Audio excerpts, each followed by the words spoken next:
Bismillahirrahmanirrahim. Assalamualaikum warahmatullahi wabarakatuh. Perkenalkan, saya Sunadi dari SDAI Pelabuhan Ratu Sukabumi. Hari ini saya akan menampilkan video pembelajaran sebagai pemenuhan tugas PKDP 2026 dengan mata kuliah kewirausahaan. Demikian, selamat menyaksikan. Bismillahirrahmanirrahim. Assalamualaikum warahmatullahi wabarakatuh. Waalaikumsalam warahmatullahi wabarakatuh. Alhamdulillah, alladzi arsala rasulahu bil huda wa dinil haqq yudhhirahu 'ala dini kulli walau karihal musyrikun. Asyhadu an la ilaha illallah wahdahu la syarika lah wa asyhadu anna Muhammadan abduhu wa rasuluh la nabiyya ba'dah. Allahumma shalli 'ala Muhammad wa 'ala ali Muhammad. Rekan-rekan sekalian mahasiswa yang saya banggakan, selamat datang kembali di pertemuan kita kali ini. Kita akan coba melanjutkan materi sebelumnya terkait mata kuliah kewirausahaan. Sebelumnya kita sudah belajar bagaimana nilai-nilai kewirausahaan, jenis-jenis, contoh-contoh kewirausahaan. Hari ini akan kita lanjutkan kembali materi yang telah kita lalui sebelumnya. Hari ini fokusnya bagaimana kita harus senantiasa beradaptasi dalam namanya dunia berwirausahaan. Ya, baik rekan-rekan sekalian, sebelum perkuliahan kita mulai, silahkan untuk scan QR code ini untuk daftar hadir. Ya, nanti kalau misalkan sudah masuk, silahkan isi sebagai bentuk presensi teman-teman sekalian, rekan-rekan sekalian, bahwasanya rekan-rekan sekalian hadir di perkuliahan saya. Saya beri waktu 1 menit, silahkan.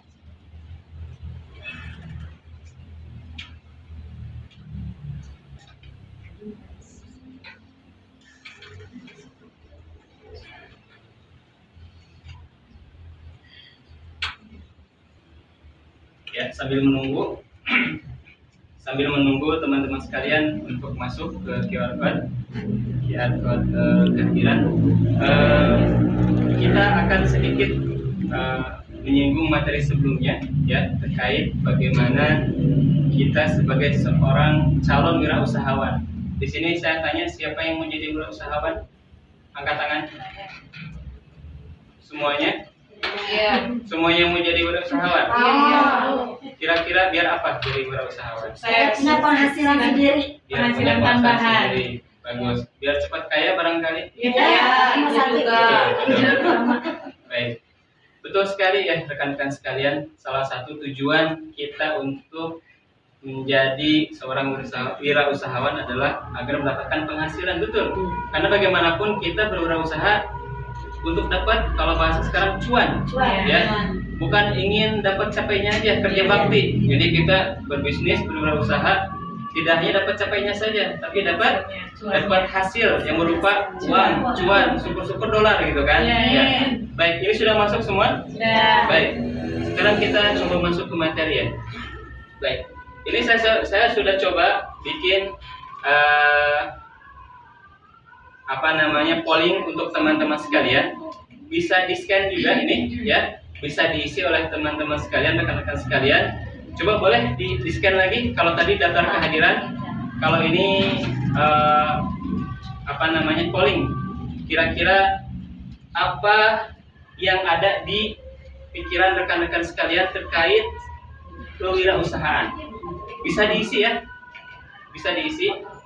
Nanti akan muncul bagaimana sebetulnya yang memang ada di pikiran teman-teman terkait kewirausahaan. Baik. Nanti kita akan sama-sama cek hasilnya, mana saja yang paling dominan yang ada di pikiran teman-teman terkait kewirausahaan. Sudah masuk? Ya, nanti bisa diisi ya. Ada pertanyaan dulu sebelum saya lanjutkan? Baik, kalau tidak ada pertanyaan, saya coba lanjutkan kembali. Ya. Baik. Rekan-rekan sekalian, mahasiswa yang saya banggakan, pernah punya handphone ini? Nah, Siapa yang sudah pernah punya? Berarti sudah bisa menunjukkan usia. Yang sudah pernah punya handphone ini berarti usianya sudah tidak muda ya. Ya. Sama, saya juga sudah pernah punya, berarti saya juga tidak muda lagi. Baik. Ini dahulu rajanya teknologi handphone. Ya. Ya. Nokia itu salah satu raksasa teknologi handphone pada masa itu. Tetapi sekarang masih ada nggak? Ada yang masih punya? Ada di rumah, ada jadi rong. Masih berbunga? Enggak, sudah disimpan. Iya. Dan kalau sekarang kita beli yang baru, masih ada nggak? Nggak ada ya. Kira-kira? Jenis kayak gini aja Pak. Iya. Nggak ada. Tapi Nggak ada. merek Nokia masih ada. Merek Nokia masih ada, Cuman tapi laku nggak? model. Laku nggak sekarang? Jarang. Kenapa bisa begitu? Karena kecanggihannya ya, kualitas aplikasi atau ininya ya, kecanggihan merek. Kecanggihan, banyak merek, aplikasi apa lagi? Jaringan. Oke. Fitur-fitur bisa. Intinya, kenapa Nokia tidak bisa bertahan sampai sekarang? Karena Nokia tidak bisa beradaptasi dengan kondisi pasar saat ini.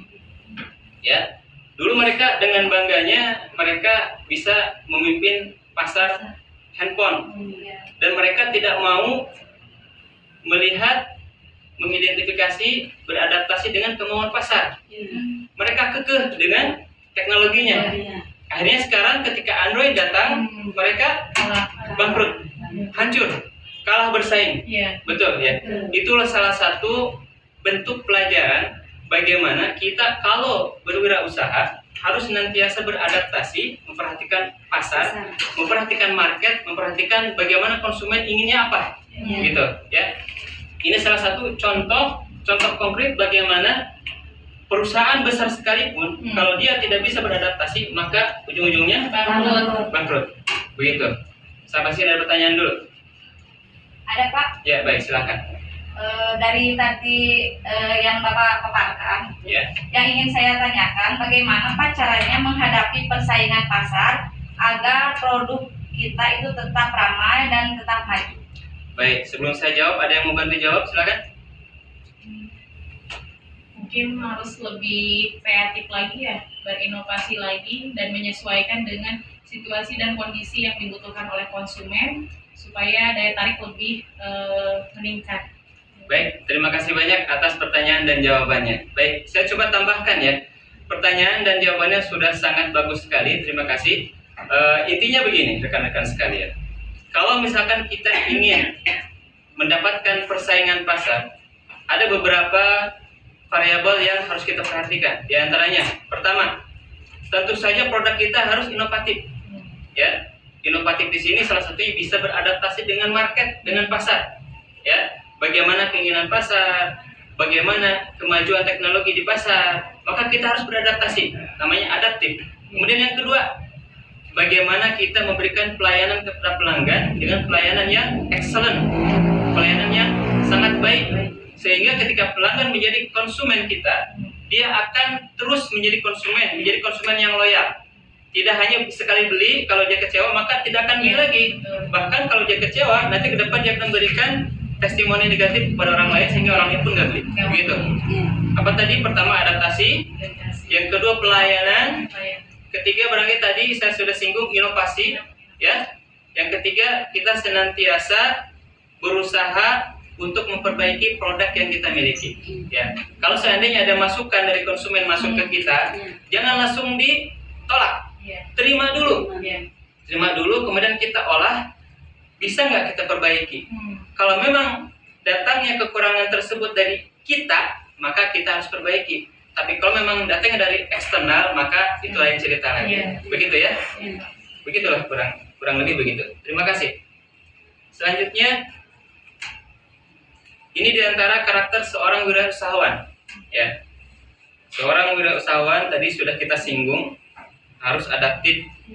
Kemudian secara waktu dia bisa memanajemen waktu, ya. Kemudian secara komunikasi kepada pelanggan bagus. Jangan sampai ketika kita melayani pelanggan itu merasa terhina, merasa tidak nyaman, judes, ketus, muka asam, ya. Kalau orang Inggris bilang nguruk kusunu, gitu ya. Maka jangan sampai. Justru kita sebagai seorang wirausahawan, seorang pedagang, harus senantiasa bisa mengambil hati pelanggan. Ya. Kalau yang sudah beli, kita pertahankan dia menjadi loyalitas, memiliki loyalitas kepada kita. Kalau yang belum, dia suatu saat kalau punya kemampuan untuk beli produk kita, maka dia akan beli. Gitu. Kemudian pasar, kita harus melihat pasar, baik peluang pasar ataupun kemauan pasar seperti apa. Kalau pasar maunya seperti A, maka kita berusaha ya tampilkan produk yang memenuhi target pasar ataupun kemauan pasar. Kalau pasar maunya B, ya maka kita berusaha membuat produk yang memang bisa memenuhi kebutuhan di produk B tersebut. Baik. Yang berikutnya, ini diantara sebuah keniscayaan, saya sudah buat grafiknya, bagaimana dalam sebuah bisnis wirausaha ada namanya fase naik dan turun. Ya. Ketika awal-awal kita kita bangun bisnis, mungkin fasenya agak susah untuk naik. Tapi suatu saat ada momentum tersendiri, tiba-tiba produk kita langsung melejit tumbuh, viral sekarang barangkali, atau memang tiba-tiba ada pesanan yang sangat banyak karena testimoni yang begitu sangat baik. Betul. Kalau e-commerce barangkali bintang 5 semua, maka produknya langsung viral. Nah, cuma masalahnya ketika sudah viral, ketika sudah tinggi, ini sudah menjadi keniscayaan. Tidak ada yang namanya abadi rekan-rekan sekalian. Ada namanya naik turun. Ya. Kadang kita posisi di atas, kadang posisi di bawah. Jadi pasti kalau sudah naik, maka akan ada masanya turun kembali. Maka ini harus kita siapkan psikologi kita, segi kehidupan, baik dalam berwirausaha, dalam bermasyarakat, maupun dalam bergaul, dimanapun itu. Ya, harus senantiasa beradaptasi. Kemudian kita senantiasa memanage waktu. Harus senantiasa mampu memanage waktu, jangan sampai kita melakukan hal-hal yang tidak bermanfaat. Lakukan sesuatu yang manfaat sehingga kita memperoleh manfaat dari apa yang kita lakukan. Yang ketiga, kita harus berani ambil resiko. Ya. Resiko harus kita ambil, tapi dengan catatan resiko yang terukur. Jangan sampai kita ambil resiko, tapi kita nggak bisa mengukur resikonya. Ya. Dan yang namanya high risk high return, kalau dalam ilmu ekonomi, tinggi resiko maka tinggi penghasilan ataupun return yang kita dapat. Imbal ataupun imbal balik yang kita dapat akan lebih besar ketika resikonya yang kita ambil itu adalah besar. Dan terakhir, kita senantiasa menjaga kerukunan antar umat beragama. Ya, ini salah satu bentuk moderasi. Kalau kita sebagai seorang wirausahawan dalam menghadapi pelanggan, senantiasa menjaga toleransi. Jangan sampai kita menjadi penjual, pedagang, wirausahawan, ada orang yang belanja agamanya berbeda dengan kita, ya, dikasih harga yang naik tinggi yang tidak masuk akal, atau misalkan kita diskriminasi, ya, diskriminasi pelayanan kepada pelanggan yang non agama yang seagama dengan kita, atau rasnya berbeda, atau sukunya yang berbeda. Maka ini salah satu bentuk moderasi bagi kita untuk senantiasa menjaga keberagaman dan juga toleransi beragama. Itu barangkali yang bisa saya sampaikan. Kurang lebihnya saya mohon maaf. Dan saya ucapkan terima kasih atas segala perhatian dari rekan-rekan sekalian. Sampai ketemu pertemuan berikutnya. Terima kasih. Assalamualaikum warahmatullahi wabarakatuh. Waalaikumsalam warahmatullahi wabarakatuh. Tepuk tangan dulu buat kita semua.